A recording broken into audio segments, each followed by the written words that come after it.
herkesin imamısan. Sen herkesin imamısan, hem Allah'ın kelamısan. Esselamu aleyke ya Hazreti İmam Rıza.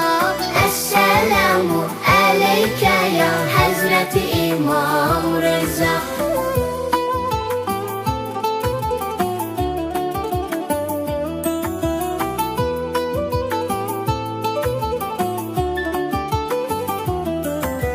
Her gün balaca ellerimizi kaldırıp edirik seni dua. Esselamu aleyke ya Hazreti İmam Rıza. Güzel adını analarımız öğretipdir hamımıza. Esselamu aleyke ya Hazreti İmam Rıza.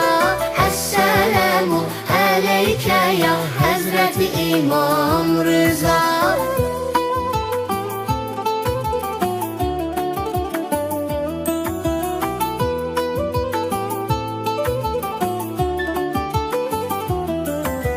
Sen bizlere nümunəsən, qaranlıqlara işıqsan. Qaranlıqlara işıqsan, yerlərə göylərə yaraşıqsan. Esselamu aleyke ya Hazreti İmam Rıza.